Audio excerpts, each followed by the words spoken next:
Hey, we were talking about kind of impact or not impact. We were talking about development and in-house development and like kind of where you were starting. I'm kind of on that Dylan Raiola thing about elite level fitness and how leading young guys and kind of the next transition. If your poster guy is your best development story. After you heard Coach Rule talk about what Coach Raiola, what Dylan needed to do in order to kind of take the next step, do you feel more encouraged about the direction of accountability and kind of leadership, knowing that him telling us probably wasn't the first time that Dylan had heard that? Yeah, I mean, I guess the encouragement can't really come until the results follow, right? Like it's definitely, it sounds good. It seems to trend in the right direction, but I like all of these things. I mean, and this is sort of the nature of the off-season conversation. We're sort of just needing to see results that follow because there's enough things that get said every offseason now that it doesn't feel like the follow-up is necessarily always there. And I'm not saying this is going to be one of those things, but yeah, I again, it sounds good. Let's see what it all kind of looks like when we get to spring football, and then let's see what it looks like when we get to the summer, and let's see what it looks like when we get to the first game. I mean, some of this is, we always want the answer to be immediate, and it's all going to be gradual. And so I'm trying to avoid overreacting to everything, which is difficult. And so like, this is what you want to hear, I guess, is the answer that I've stumbled through there. I'm doing a great job on this interview, guys. You should really have me back again. No, I think that's I think it's fair, right? Yeah, that's a fair answer it's because perspective. The gradual versus immediate perspective is important, right? Because you're right, we do want everything to kind of just snap our fingers one day. It's like, hey, we had a great offseason, so 10 wins next year? And it's like, it doesn't always work that linearly, right? I do want to say, outside of Dylan, we've talked a lot about development and things like that. Somebody asked us a question in the chat. I'm putting you on the spot here, Mike J., so I apologize. But that's fine. They asked us, of the guys that will be draft eligible after next year, if you're an NFL scout, who kind of piques your interest on this roster? Oh, that is interesting. So basically, I think it's the 2023 recruiting class, right? So it starts with Van Poppel's or older, yeah. Van Poppel's group or older. Aren't we kind of in a little bit of a holding pattern with much of that class, like to see what they are? Yeah. Because that 23 group was Matt Rule's first class in the sense that he got here in November and he put it together. They lost some of those guys already now in the transfer portal.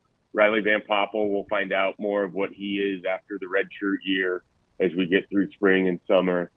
Those offensive linemen haven't really had a chance to develop. The wide receivers in that class are no longer with the program for the most part. Or if they are, they haven't made an impact yet.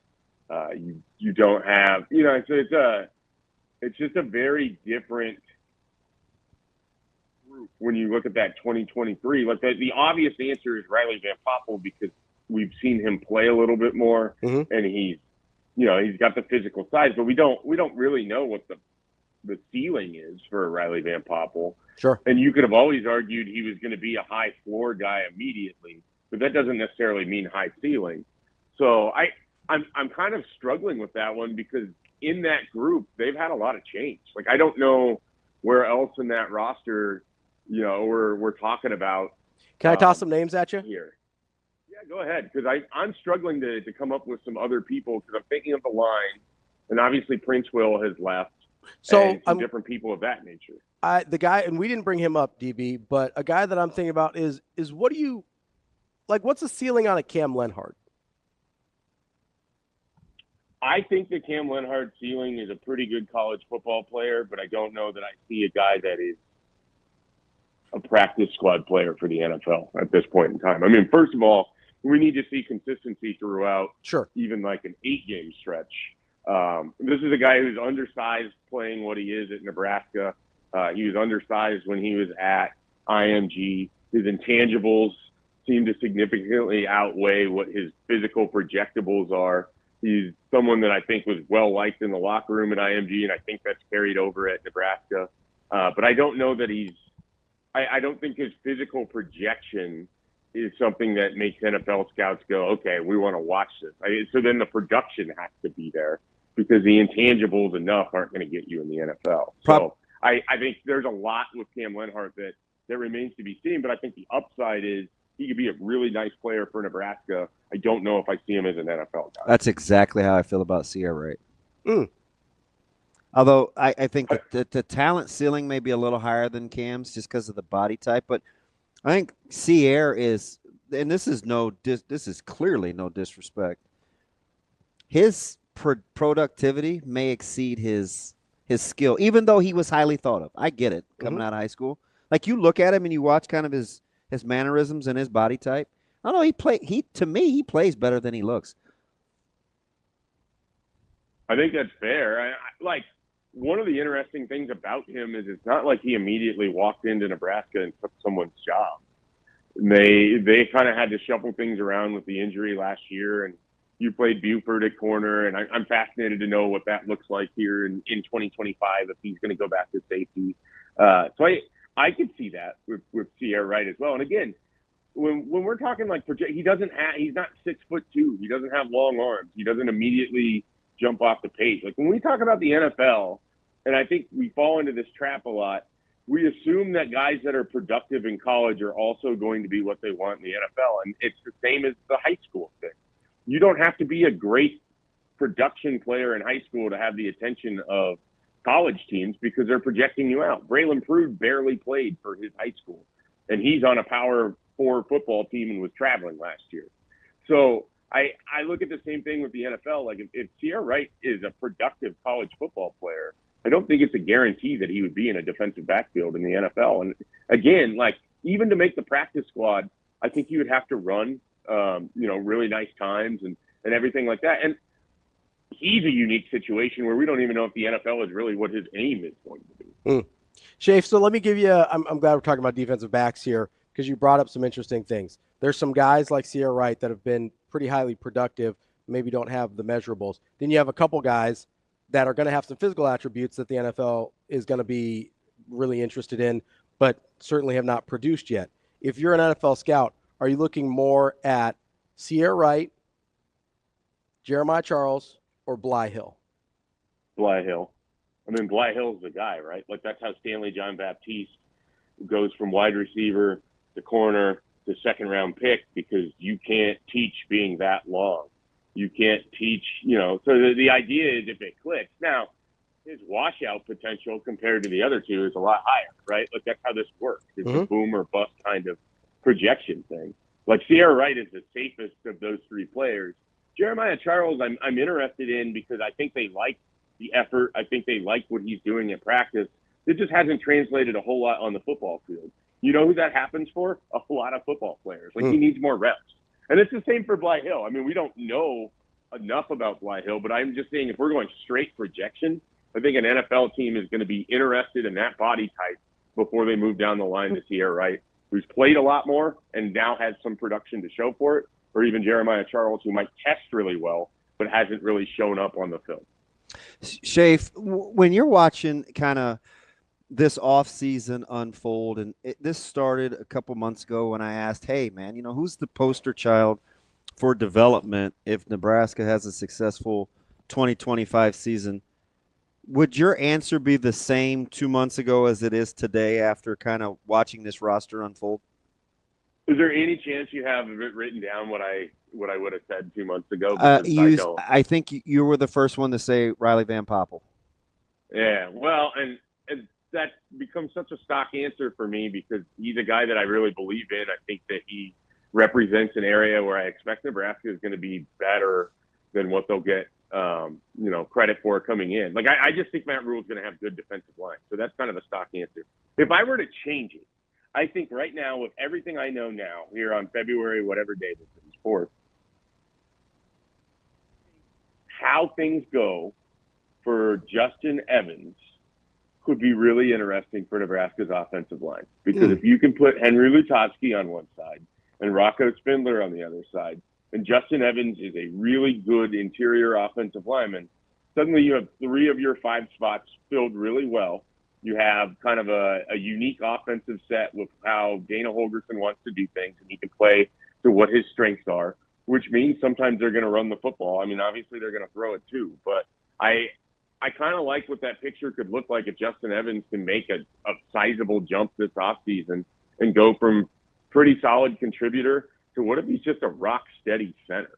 I mean, I think that position gets undervalued as to everything you have to do and what that means. And he's athletic enough to play it, and he can move people around. He's a former wrestler. Scott Frost loved him. That's how he ended up on this roster to begin with, because he sort of got dropped by a lot of programs that were high on him early, and he didn't keep growing. But I think there's a solid offensive lineman there, and I think that could really kind of change how you feel about the offensive line. If you can say, okay, we got questions at tackle, but feel great about the 3 guys that they have in the middle of the offensive line. Schaefer, if I had to give you either all-conference status for Justin Evans or Gunnar Gottula, who are you taking? For one of those 2? Yeah, you get one, and one of them's all-conference level. The other one, you have no idea what they are. I mean, you got to pick the tackle, right? Like, if this is a value chart. I mean, you're yes, but if you can tell me Nebraska has an all-conference left tackle or right tackle, which they haven't had in some time, I think you have to take that. But it's closer than it probably seems on the surface. Schaefer, if you're kind of, did you expect when you kind of heard what may or may not go on with the spring game to be as conversation worthy as it's turning out to be? Well, yeah. I mean, this is a fan base that lost its mind when the music that plays as the team walks out for the pregame was changed slightly, or words were added to it. This is a fan base that constantly gets in the debate if it's actually worse for the program if companies buy up extra tickets to give to people to use so the sellout streak still exists. Everything gets debated in this fan base, and that's what makes it unique. And the fervor and the passion is what makes it stand out. And with that, you have people that are really upset about a 15th practice in the spring that may or may not be a game atmosphere because they may or may not associate childhood memories with it, or they may or may not have made it part of their staple in the spring. And so I'm not surprised. I'm not surprised because in culture right now, anytime you move away from something that seems to be more physical to something that seems less physical, we have to have that conversation too. Then we have to have the conversation about how NIL is ruining everything. So, yeah, I'm not surprised that this is a big conversation. I'm also not surprised that this is going away. I mean, the spring game has served its purpose and is a relatively stale concept, except for the fact that its only real value is that it's the 15th practice for a football program. So, Nebraska was able to turn it into an event, and now they're going to have to adapt. And I think that's fine. Like, that's how life is. It wasn't going to stay this way forever. But I'm not surprised that there's a conversation surrounding it. Schaefer, can I make the argument to you that they're actually, especially in today's climate of you're kind of asking more from your fan base, whether it's financial support or just the cost of doing business in major college football, that giving your fans something tangible that they want is of real value? I think you can give them something, but it's not going to be what it always was. I think you have to be able to adapt and be creative and come up with different things. I think there's lots of ways that you can do things that are palatable for the fans. I think you can move a scrimmage to August and have it serve as some kind of NIL fundraiser, or do it in that way, and then that becomes a tradition for however long that lasts. I don't think we need to get stuck with this mindset. This is how it was. This is how it needs to be. Nebraska's special because people come in on the spring to go to a practice. Like, I understand that it's unique here, but that hasn't won you football games. That doesn't change the equation of what really matters, which is the season in the fall. So why would we draw a line in the sand and basically say, hey, this is too far. We can't do this. I just don't – if it's not for the betterment of the program, then I don't know that we need to spend that much time debating about whether it's a necessary thing. I think because I don't think this is happening everywhere else in the country either. I think Coach Rule would tell you the one thing that gives him pause is he's got to figure out how to still make that a pretty substantial recruiting weekend, right? So I think, to your point, that's about program betterment. Mm-hmm. That's where his interest lies. Yeah, and so how do you continue to create a recruiting environment? Well, I mean, they were able to have a pretty successful one in March of 23 that had nothing to do with the game. They've had a lot of success getting recruits come to practices throughout the spring, and we're talking guys from all over the country that eventually would come on official visits. I think you could still create and maybe even effectively have your own really cool recruiting weekend and find some way to tie it into, the Nebraska fan base, be it through a baseball game or whatever else that you can possibly do there. That's what I mean. You have to get creative. Yeah, because I don't. When one door closes, another one opens. Like, this is where you make your money if you're in the recruiting department or in marketing or you're over there. It's not sitting around crying about what's already done.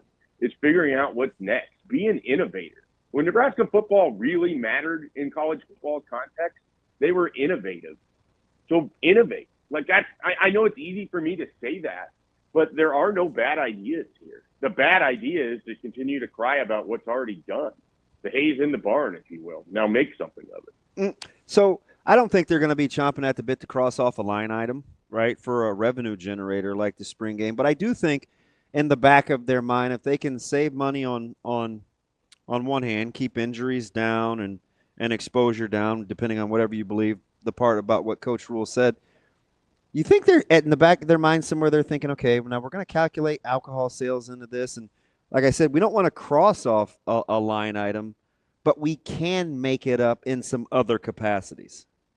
Yeah, this is, again, like, you're gonna have to figure out that revenue from somewhere. Now, we could get into the whole conversation about how much revenue the spring game really should generate when it's a practice, and you're basically charging people for parking and for concessions and for everything else and treating it like an eighth home game. But I think it's imperative that you look forward on this and that you do come up with some different things. I think alcohol is going to be able to help stem some of the tide. They're certainly having a conversation about having things like the Savannah Bananas play in Memorial Stadium, or concerts, or Bud Crawford, or whatever it is. I mean, there's different events and different things that you can do to make Memorial Stadium profitable isn't the right word that I want to use here, but to make up some of that revenue. Again, it just comes down to, you can't dwell on where they should have known this is where things were going anyway. Yeah. Because I just don't think the appetite for spring football is what it used to be, even around here, but certainly in college football in general. And so I don't know if you weren't already planning on this moving away.